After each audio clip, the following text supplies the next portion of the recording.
भाऊ अनापोत झाले अल्लाद भाऊ पूर्ण सगळे विड्रा सगळे बिलकुल भाऊ पूर्ण भाऊ अल्लाद पूर्ण credit goes to only Ravi Rana. Thank you. हे एकतर्फा नगरपालिकेने पूर्ण एकतर्फा सगळी साहेब कमाल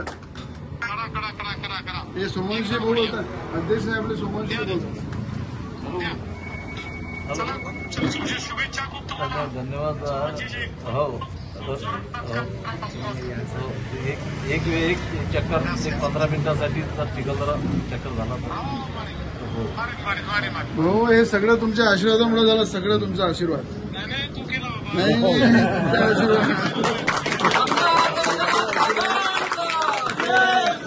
आशीर्वाद. थँक्यू.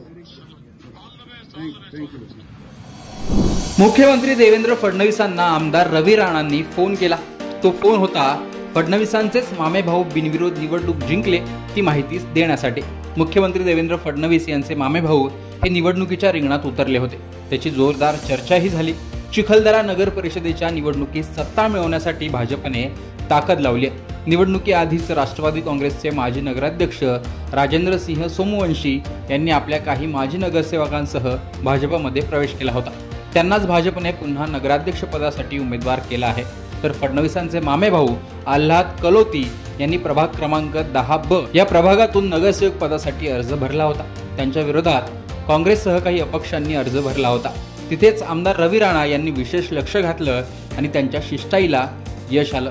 आल्हाद कलोती यांच्या प्रभागातून रिंगणात असलेल्या काँग्रेसचे उमेदवार शेख इर्शाद शेख जमील तसेच नथू खडके आणि 9 उमेदवारांनी निवडणुकीतून माघार घेतल्याने आल्हाद कलोती यांची बिनविरोध नगरसेवक म्हणून निवड होण्याचा मार्ग मोकळा झाला. पुढे असंही बोललं जात आहे की जर भाजपचा नगराध्यक्ष आणि बहुमताने नगरसेवक चिखलदरा येथे आले तर कलोती यांना उपनगराध्यक्षपद दिलं जाऊ शकतं. एक प्रकारे रवी राणा यांनी लावलेली फिल्डिंग यशस्वी ठरली असंच म्हणता येईल. अमरावती जिल्ह्यामधील सुप्रसिद्ध आणि हिल स्टेशन जे अमरावतीचं विदर्भाचं नंदनवंदन जे आहे चिखलदरा या ठिकाणची नगरपालिका या नगरपालिकेच्या निवडणुकीमध्ये राज्याचे मुख्यमंत्री आदरणीय देवेंद्र फडणवीस साहेब यांचं ज्या चिखलदरामध्ये लहानपण गेलं ज्यांचं मुख्यमंत्र्यांचं अटॅचमेंट या चिखलदराच्या हिल स्टेशनशी नेहमी राहिलं त्या ठिकाणी त्यांचे बंधू आल्हादजी कलोती हे या ठिकाणी उभे होते. या ठिकाणी जेवढे या ठिकाणी 9-10 कॅन्डिडेटनी फॉर्म भरले होते त्या सगळ्यांनी मुख्यमंत्र्यांच्या नेतृत्वावर विश्वास ठेवून मुख्यमंत्र्यांच्या विकासाचा जो आराखडा आहे ज्या विकासाच्या माध्यमातून चिखलदराला चांगलं विकसित करायचं आहे अशा सगळ्या विकासाच्या योजनेला समोर पाहून आज या ठिकाणी सगळ्यांनी या ठिकाणी विड्रॉ केलेला आहे. त्यामध्ये आपला शेख इर्शाद जो काँग्रेसचा उमेदवार होता त्यांनी सुद्धा या ठिकाणी चिखलदराच्या डेव्हलपमेंटसाठी शेख इर्शाद काँग्रेसचा उमेदवार यांनी सुद्धा माघार घेतलेली आहे. गवळी समाजाचे अनेक उमेदवार होते त्यांनी सुद्धा माघार घेतलेली आहे आणि अनअपोज या ठिकाणी आल्हादजी कलोती मुख्यमंत्र्यांचे बंधू या ठिकाणी निवडून आलेले आहे. या नगरपालिकेच्या नेतृत्वामध्ये राजूभाऊ सोमवंशी जे नगराध्यक्षाचे आमचे कॅन्डिडेट आहे त्यांच्या सुद्धा नेतृत्वावर सगळ्यांनी विश्वास ठेवला.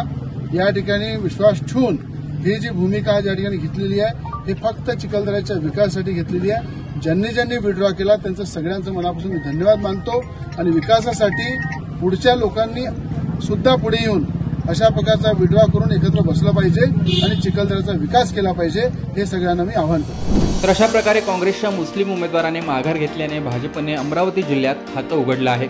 शिवाय फडणवीसांचं मामाचं गाव असलेल्या चिखलदऱ्यात थेट मामेभावासाठीच लावण्यात आलेल्या या राजकीय फिल्डिंगचीही चर्चा होते. फोनवर बोलताना रवी राणा यांनी हे क्रेडिट फडणवीसांना दिलं तर फडणवीसांनी रवी राणांमुळेच हे झालं असं कौतुक केलं. त्यामुळे याची विशेष चर्चा होते. चिखलदरा नगर परिषद ही राज्यातील सर्वात लहान नगर परिषद म्हणून ओळखली जाते. केवळ 4000च्या आसपास इथे मतदार आहेत. ज्या प्रभागात आल्हाद कलोती निवडणूक लढवत आहेत तिथे केवळ 200च्या आसपास मतदार आहेत. त्यामुळे जर निवडणूक झाली असती तर ती अगदी थोड्या फरकाने आणि चुरशीची झाली असती असंच बोललं जाते. मात्र त्याआधीच एकमेव अर्ज राहिल्याने आता फडणवीसांचे मामेभाऊ बिनविरोध नगरसेवक झालेले आहेत. आता इथे भाजपचा नगराध्यक्ष होतो का ते पाहणं महत्त्वाचं असणार आहे. एकूणच चिखलदरा नगर परिषद फडणवीसांचे मामेभाऊ आणि राज्यात बिनविरोधची परंपरा याविषयी तुमचं मत कमेंट बॉक्समध्ये सांगा. लोकमतचं यूट्यूब चॅनल सबस्क्राईब केलं नसेल तर आठवणीने सबस्क्राईब देखील करा.